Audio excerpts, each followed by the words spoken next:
تو اس کا شعر دیکھیں کہ نہیں ہے چیز نکمی کوئی زمانے میں، کوئی برا نہیں قدرت کے کارخانے میں. تو آل عمران میں اللہ تعالیٰ فرماتا ہے کہ اے رب ہمارے، تو نے یہ بیکار نہیں بنایا. اور المومنون میں پھر اللہ تعالیٰ فرماتا ہے کہ تم سمجھتے ہو کہ ہم نے تمہیں بیکار پیدا کر دیا. ٹھیک ہے نا. اسی طرح گل رنگین کا ایک شعر دیکھیں کہ یہ پریشانی میری سامان جمعیت نہ ہو، یہ جگر سوزی چراغ خانہ حکمت نہ ہو. اب اس کا ترجمہ دیکھیں، کیا تم نے دیکھا نہیں اللہ تعالیٰ نے مسخر کر دیا تمہارے لیے جو کچھ آسمانوں میں ہے اور زمین میں ہے، اور نعمتیں کھلی اور چھپی ہوئی. اور ایک آدمی ہے کہ وہ جھگڑتے ہیں اللہ کی بات میں. اس سے آپ بخوبی اندازہ کر سکتے ہیں کہ علامہ اقبال اور قرآن ایک ایسا موضوع ہے کہ جس پہ ہم اگر گفتگو کریں تو گھنٹوں گفتگو ہو سکتی ہے. اس کے اوپر کتابیں لکھی گئی ہیں. سب سے بڑی مثال میں نے بھی دی کہ ڈاکٹر غلام مصطفیٰ خان نے جو کتاب لکھی ہے، ضخیم کتاب ہے. اسی طرح دیکھیں کہ علامہ اقبال بیسیکلی حرکت کے شاعر ہیں. بیسیکلی وہ قوموں کو حرکت اور عمل کا درس دیتے ہیں. آپ کا جو فلسفہ خودی ہے اور آپ کا جو فلسفہ ہے اور رموز بے خودی ہے، یہ بھی انہوں نے قرآن سے اخذ کیا ہے. آخری بات کروں گا ایک شعر سے، بس اجازت چاہوں گا آپ سے، کہ انہوں نے وطنیت کا انکار کیا ہے. جو لوکل وطن ہم نے بنا رکھے ہیں یہاں پر، یہ عرب ہے، یہ عجم ہے، یہ ہندوستانی ہے، یہ فلاں ہے، اس کا انکار کیا ہے. آپ کی خواہش تھی کہ ہم ایک مرکز سے جڑیں، پوری امت مسلمہ ایک مرکز بن جائے. آخر میں بس میں یہ شعر پڑھوں گا، قوموں کے لیے موت ہے مرکز سے جدائی، ہو صاحب مرکز تو خودی کیا ہے خدائی.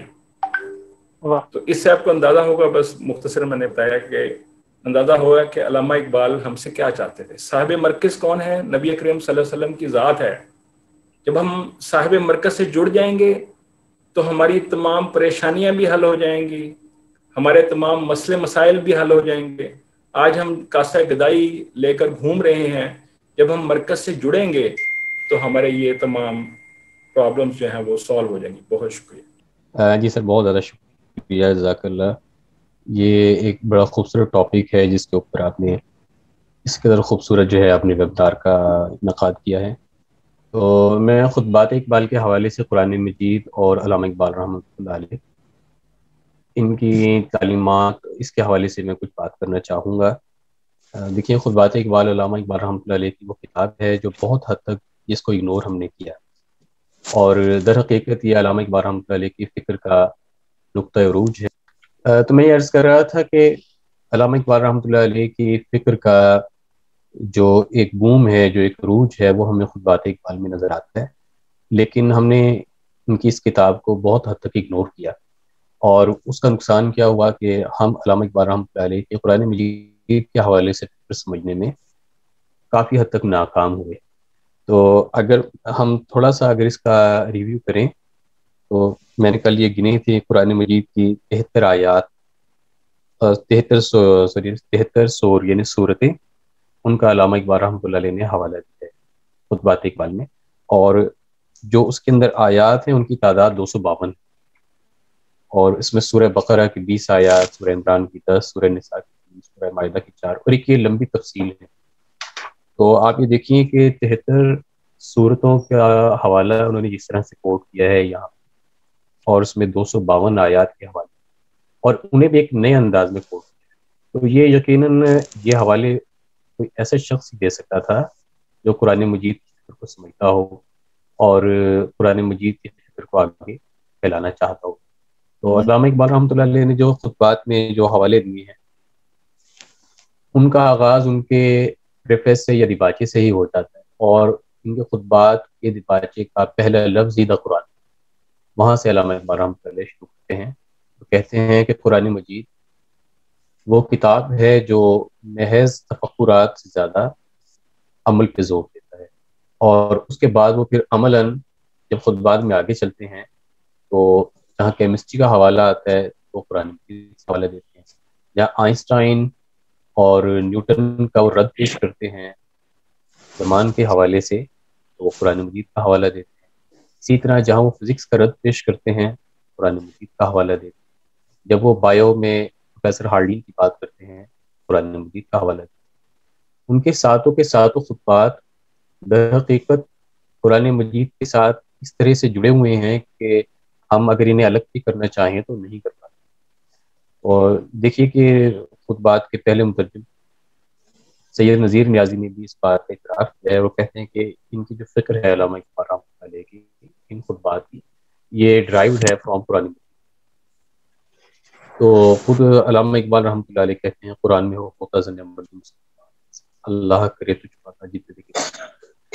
اچھا، اب یہاں پہ قرآن مجید کے ہمیں جو حوالے ملتے ہیں، یہ بات انٹرسٹنگ ہے، یہ عام معنی میں جو جس طرح سے ہم قرآن مجید کی آیات کو لیتے ہیں اس طرح سے نہیں ہے، بلکہ بعض اوقات تو آپ چونک جاتے ہیں اور آپ حیران ہو کے دوبارہ سے تفاسیر کو پڑھتے ہیں اور ان آیات کے آپ دیکھتے ہیں کہ ان سے پہلے کیا ہے، ان کے بعد میں کیا ہے۔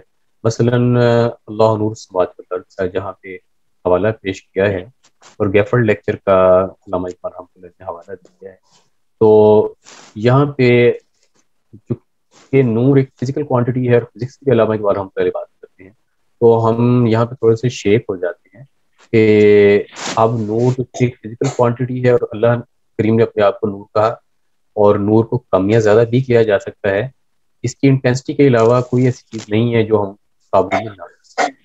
تو یہاں پہ انسان شیک ہوتا ہے، اور پھر جب علامہ اقبال رحمۃ اللہ کا موقع پڑتا ہے کہ اس سے مراد اللہ نور السماوات والارض سے مراد اللہ زمین و آسمان کا نور نہیں بلکہ زمین و آسمان کو منور کرنے والا ہے، تو ہمیں وہاں پہ ایک نیا کرتا ہے۔ اسی طرح سے جب یہاں پہ علامہ اقبال رحمۃ اللہ ذکر کرتے ہیں کہ قرآن مجید کو اللہ کریم نے پہاڑوں پہ نازل کرنا چاہا تو پہاڑوں نے عذر پیش کیا کہ وہ اس بوجھ کو نہیں اٹھا سکتے، تو بہت ساری ڈائریکشن میں انسان کرتا ہے۔ میں صرف اگر اپنی بات کروں تو میں کئی جگہ پہ ان آیات کے ترجمے کے حوالے سے پڑھ رہا تھا کہ دیکھیے بوجھ بھی میں اٹھاؤں اور ظلم جہلا بھی مجھے کہا گیا، ظالم و جاہل بھی انسان کو کہا گیا۔ تو وہاں پہ پھر علامہ اقبال رحمۃ اللہ کی فکر کے نئے بات ہمارے سامنے آتے ہیں، تو کہتے ہیں کہ یہ بیسیکلی انسانی خودی کے حوالے سے ہے کہ انسان نے جب قبول کیا اور خودی کا بوجھ اٹھایا تو اب اس کو چاہیے کہ اپنی خودی کو بالکل اللہ تعالیٰ کے احکامات کے تابع کرے۔ تو ہمارے پاس ایسے بہت سارے نئے ریفرنسز آتے ہیں خطبات اقبال پڑھتے ہوئے جہاں پہ آپ کو بار بار غور و فکر کرنا پڑتا ہے۔ اسی طرح سے جہاں پہ انہوں نے جنت اور دوزخ کو احوال کہا تو وہاں پہ انسان بہت ساری جگہوں پہ شیک ہوتا ہے، اور یقین کیجیے جب تک آپ بار بار مطالعہ نہ کریں ہوگا آپ کے ہاتھ میں کوئی چیز نہیں آتی۔ شاید اسی لیے یہاں میڈم نے بھی حوالہ پیش کیا، فہیم صاحب نے بھی حوالہ پیش کیا، شاید اسی لیے علامہ اقبال رحمۃ اللہ نے کہا کہ تیرے ضمیر پہ جب تک کہوں نزول کتاب گرا کچا ہے نہ راضی نہ صاحب شاہ۔ تو جب تک آپ انٹرنلی فیل نہیں کرتے اور ریلیٹ نہیں کرتے چیزوں کو تو آپ خطبات اقبال ہوں یا کلام اقبال ہوں، کلام اقبال تو شاید چھوٹا منہ بڑی بات کہ کلام اقبال شاید پھر بھی سمجھ آ جائے، لیکن بنا قرآن مجید کے مطالعے کے جہاں پہ 252 حوالے 7 خطبات میں علامہ اقبال رحمۃ اللہ نے پیش کیے ہیں، آپ اگر قرآن مجید کا مطالعہ نہیں کرتے تو آپ کو خطبات یقین کیجیے کئی جگہ پہ نہ صرف سمجھ نہیں آتے بلکہ آپ جگہ جگہ پہ غلطیاں کرتے ہیں، بالکل ویسے ہی غلطیاں جیسی برہان احمد فاروقی نے کی اور جیسی ان کے خلاف فتویٰ دینے والوں نے کی، جیسی غلطیاں سہیل عمر نے کی اور اعظمی صاحب نے کی، اور ایسے بہت سارے لوگ ہیں، ان کی ایک لمبی لسٹ ہے، تو آپ وہاں پہ بار بار شیک ہوتے ہیں۔ تو اس لیے خطبات اقبال کا تو شروع میں جس طرح سے آغاز میں علامہ اقبال نے اس بات پہ زور دیا ہے کہ قرآن مجید عمل کی کتاب ہے، اور اس کی فکر کو سمجھنے کے لیے ہمیں عملاً بھی آگے آنا پڑے گا، اور انہوں نے آیات کے نئے معنی مفاہیم پیش کیے ہیں۔ تو بنا قرآن مجید کا مطالعہ کیے اور بنا علامہ اقبال رحمۃ اللہ علیہ کی بات اور ان چیزوں سے ریلیٹ کیے ہمارے لیے سمجھنا خاصا مشکل ہو جاتا ہے۔ شاید اسی لیے علامہ اقبال رحمۃ اللہ نے اپنی شاعری میں بھی اس بات کا اعادہ کیا ہے، اور انہوں نے خطبات میں بھی اس بات کو ایکسپلین کیا ہے کہ دور حاضر میں جو شخص قرآن مجید کو پڑھے گا، جو دین کی نئی تعبیر کرے گا عصر حاضر کے مسائل کے مطابق، وہی بڑا مجدد ہوگا. یہ علامہ اقبال رحمۃ اللہ علیہ بات نے کہا ہے.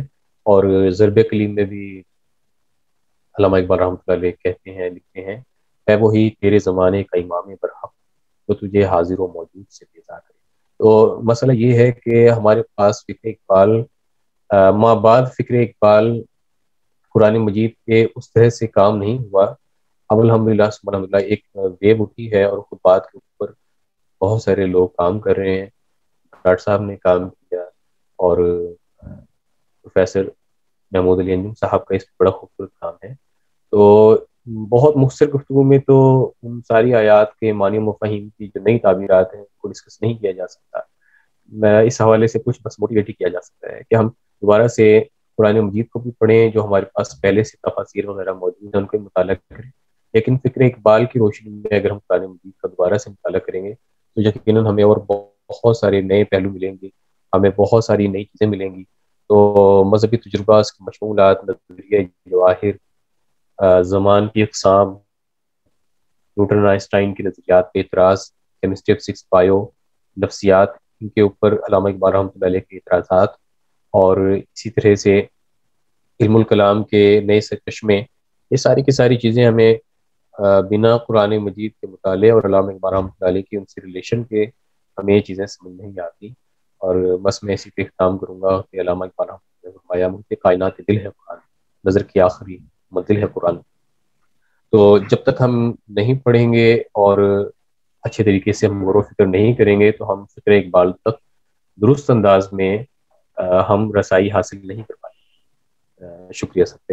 بہت اچھا لگا. سب سے پہلے تو میں شکر گزار ہوں اقبال اکیڈمی کی کہ انہوں نے اتنا خوبصورت پروگرام جو ہے وہ ترتیب دی ہے. صاحب علم لوگوں کو میں نے سنا ہے اور میں خود بھی ڈاکٹریٹ کر رہی ہوں اقبال پر. اور بس اتنا ہی کہنا چاہوں گی، میں بھی چاہتی تھی کہ آج کیونکہ علامہ کا برسی ہے، علامہ کی 84 سال ہو گئے انہیں ہم سے جدا ہوئے، اور آج بھی وہ الحمدللہ فکر کے اعتبار سے اور اپنے کردار کے اعتبار سے اور تصور پاکستان کے مصور پاکستان کے اعتبار سے ہر حوالے سے بہت سے حوالے ہیں ان کی ذات کے ساتھ کہ وہ زندہ ہیں. اور آج کا موضوع بہت خوبصورت ہے کیونکہ آپ نے ایک سینئر کو دعوت دینی ہے تو میں زیادہ سے زیادہ سننا چاہتی ہوں. بس میں اتنا ہی سمجھتی ہوں کہ ان کا کلام جو ہے استخراج از قرآن ہی ہے، اور علامہ اقبال کی فکر اور فن جو ہے تدریج کے خوبصورت عمل سے عبارت ہے.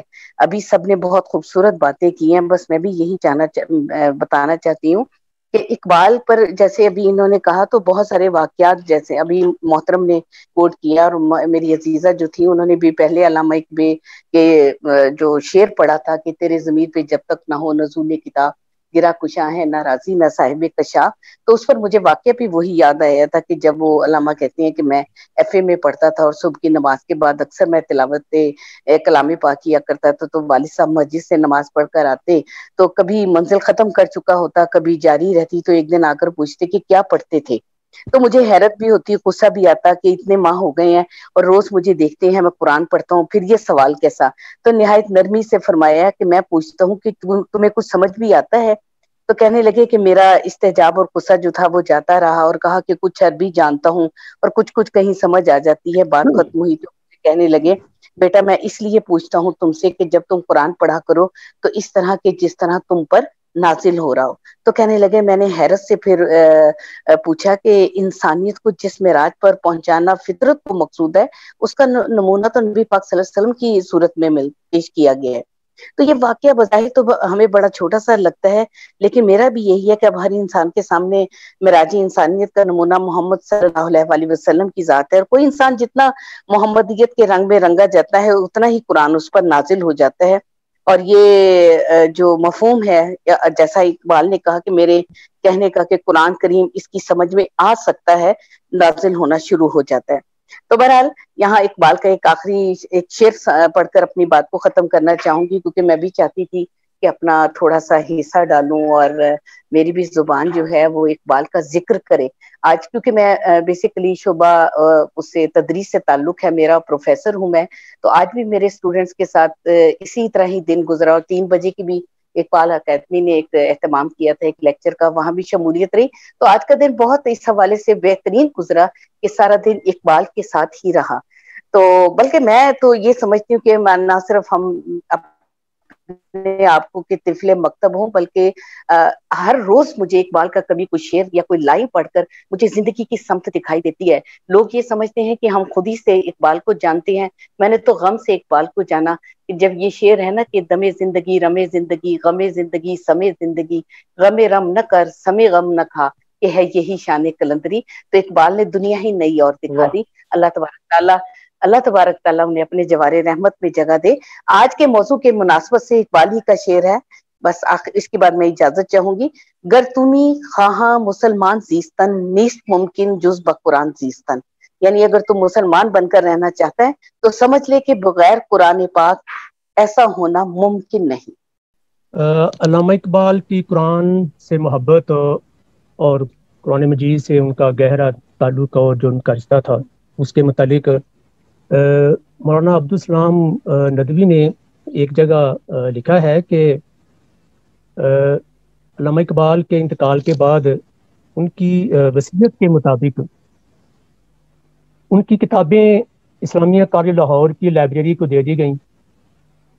انہی کتابوں میں ڈاکٹر صاحب کی تلاوت کا خاص قرآن از روئے وصیت ان کے لہتے جگر ڈاکٹر جاوید اقبال کو ملا، اور اس مصحف کے متعلق ڈاکٹر صاحب کے خاص احباب کا بیان ہے کہ وہ یعنی علامہ اقبال بلا ناگا صبح کے وقت اس کی تلاوت ایسے ذوق و شوق اور ایسے درد و محبت اور ایسے سوز و گداز کے ساتھ کیا کرتے تھے کہ آنسوؤں کا تار بند جاتا تھا، روتے جاتے تھے اور پڑھتے جاتے تھے، یہاں تک کہ کتاب عزیز کے ورق بھیگ جاتے.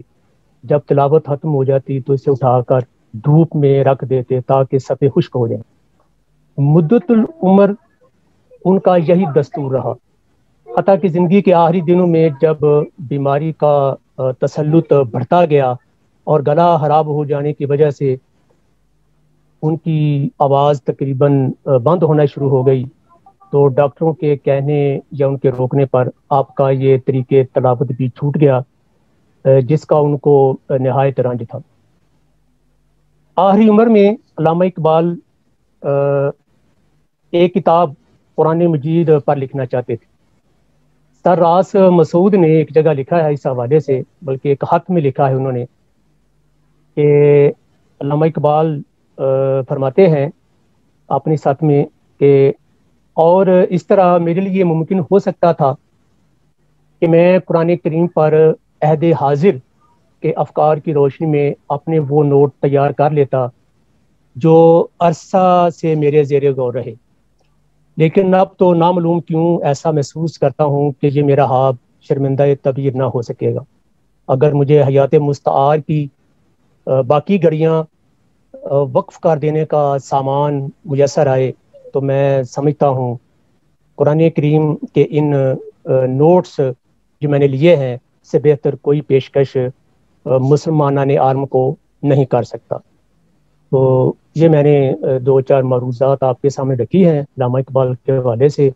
وقت دینے کا بہت بہت شکریہ. اعوذ باللہ من الشیطان الرجیم، بسم اللہ الرحمن الرحیم. رب اشرح لی صدری ویسر لی امری واحلل عقدۃ من لسانی یفقہوا قولی. آمین ثم آمین. بزم فکر اقبال پاکستان کے زیر اہتمام یہ جو یوم اقبال پر خصوصی جو آن لائن مذاکرہ جو ہے بعنوان اقبال اور قرآن ترتیب دیا گیا ہے، بزم فکر اقبال پاکستان کے ذمہ داران جو ہے اس فکری نشست کے منعقد کروانے پر ستائش اور تحسین کے حقدار ہیں. معزز شرکائے محفل، فکر اقبال کے ماخذ میں اقبال کے گھر کا ماحول اور ان کے استاد محترم مولوی میر حسن کا کردار جو ہے وہ بہت اہم ہے. معزز حاضرین، اقبال کی والدہ محترمہ باقاعدگی سے قرآن کا مطالعہ فرماتی تھیں.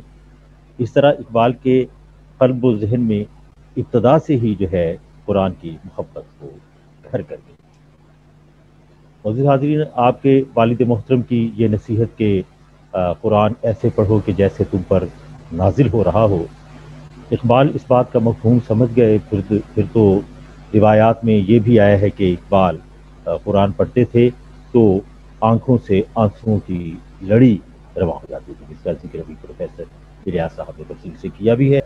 معزز حاضرین، فکر اقبال کا مرکزی نقطہ قرآن، حدیث اور فلسفہ خودی سے بھی محفوظ ہے، اور شرکاء محفل اگر ہم کچھ اشعار دیکھیں، جیسے اقبال نے کہا کہ تیرے کعبے کو جبینوں سے بسایا ہم نے، تیرے قرآن کو سینوں سے لگایا ہم نے۔ پھر اقبال نے کہا کہ حرم پاک بھی، اللہ بھی، قرآن بھی ایک، کچھ بڑی بات تھی ہوتے جو مسلمان کی ایک۔ جس نے اقبال نے کہا وہ زمانے میں معزز تھے مسلمان ہو کر، اور تم خار ہوئے تاریخ قرآن ہو کر۔ اقبال نے کہا کہ جو ہے اسی قرآن میں ہے اب ترک جہاں کی تعلیم، جس نے مومن کو بنایا مہو پرویں کا امیر۔ اور پھر کہا کہ خود بدلتے نہیں قرآن کو بدل دیتے ہیں، اور ہوئے کس درجہ فقیہان حرم بے توفیق۔ معزز حاضرین، پھر جو ہے ذرا غور کیجئے کہ صرف قرآن کا جو فکری و فنی استعمال کس قدر جو ہے باوزن ہے اقبال کے افکار میں، کہ قرآن میں ہو غوطہ زن اے مرد مسلمان، اللہ کرے تجھ کو عطا جدت کردار۔ معزز حاضرین، ذرا غور کیجئے کہ اس وقت دنیا میں جو معاشرت اور سیاست کے جو ترقی پذیر نظام موجود ہیں، اقبال کے نزدیک اسلامی نظام ایسا سرچشمہ حیات ہے جو زندگی کے نصب العین اور تصور ملت پر پورا اترتا ہے۔ اقبال نے قرآن کے ذریعے اپنا پیغام بھی دیا ہے اور ترغیب بھی دی ہے۔ لفظ قرآن کے استعمال سے کئی فکری اور فنی فائدے جو ہیں وہ حاصل کیے ہیں۔ میں ان کی ذرا فکری خوبیاں اور فنی خوبیوں کے حوالے سے بات کرنا چاہوں گا کہ لفظ قرآن کے استعمال سے معنی میں تہداری جو ہے وہ پیدا کی ہے، اور پھر مفہوم کو کثیر الجہتی بنا کر وسعت عطا کرتی ہے، اور پھر قرآن کا لفظ استعمال کرنے سے خوشگوار صوتی آہنگ جو ہے وہ بہت بھلا محسوس ہوتا ہے، اور پھر تراکیب کے استعمال سے ذخیرہ الفاظ میں اضافہ جو ہے وہ ہوتا ہے، اور پھر شاعرانہ لہجے میں جو نزاکت اور لطافت کا احساس پیدا کرتا ہے وہ بہت دلنشین اور دلکش ہے، اور کلام اقبال میں قرآنی آیات و تلمیحات فلسفیانہ موضوعات کو بھی جلیل اور جمیل جو ہے وہ بنا دیتی ہیں۔ معزز حاضرین، ہم یہ بھی دیکھتے ہیں کہ اقبال کے یہاں قرآن کے جو ماخذ ملتے ہیں وہی ہیں جو مولانا جلال الدین رومی نے پیش کیے ہیں۔ یہ کہہ دینا کہ اقبال نے قرآن کا مطالعہ رومی ہی کی روشنی میں کیا ہے، یہ بات چراغ سے چراغ جلنے کی حد تک تو ٹھیک ہے، مگر صرف یہاں تک محدود رکھنا یہ فکر اقبال کو مقید جو ہے وہ کر دینا ہوگا۔ تو ان نکات کو جو ہے ہمیں اپنے ذہن میں رکھنا ہوگا۔ معزز حاضرین، اقبال نے اپنے کلام میں جو ہے اس بات کی وضاحت کی ہے کہ قرآن پاک جو ہے وہ نور بھی ہے اور شفا بھی، رحمت بھی ہے اور برکت بھی، اور اس کی کوئی مثال جو ہے وہ نہیں، اور یہ ایسی کتاب ہے کہ انسانی زبان اس کی خوبیاں بیان کرنے سے قاصر ہے۔ اقبال کہتے ہیں کہ میں یہ جو ہے کوئی تلخ دوا نہیں ہے، اور یہ ہمیں یقین کا درس دیتی ہے، یہ ایک لذیذ اور زندگی بخش جو ہے غذا ہے، اور مگر انہی کے لیے جو اس پر یقین رکھتے ہیں۔ اسی لیے اقبال نے کہا کہ گر ہمی خواہی مسلمان زیستن، نیست ممکن جز بقرآن زیستن۔ معزز حاضرین، اقبال کے نزدیک قرآن کریم اور جو کلام قدیم ہے جو ہے قیامت تک کسی رنگ و نسل، وطن اور زبان کی تمیز کے بغیر جو ہے وہ سب کے لیے رحمت و نعمت ہے، اور ایسی بابرکت کتاب ہے کہ اس پر عمل کرنے والا جو ہے وہ ہمیشہ فتح یاب ہوتا ہے۔ معزز حاضرین، اقبال کے نزدیک اسلام کسی سیاسی یا نظریاتی تحریک کا نام نہیں ہے، البتہ اقبال نے جو ہے اسے کلچرل یا تمدنی تحریک کا نام ضرور دیا ہے، جس کی قوت محرکہ جو ہے وہ توحید کی بنیاد انسانی شخصیت کی تعمیر پر رکھی گئی ہے، جو کہ قرآن ہی کی وجہ سے ممکن ہے۔ اقبال جو ہے وہ مطالعہ قرآن کا طریقہ بتاتے ہوئے کہتے ہیں کہ مطالعہ قرآن کے لیے ضمیر پر نزول کتاب اور سوز و مستی جو ہے یہ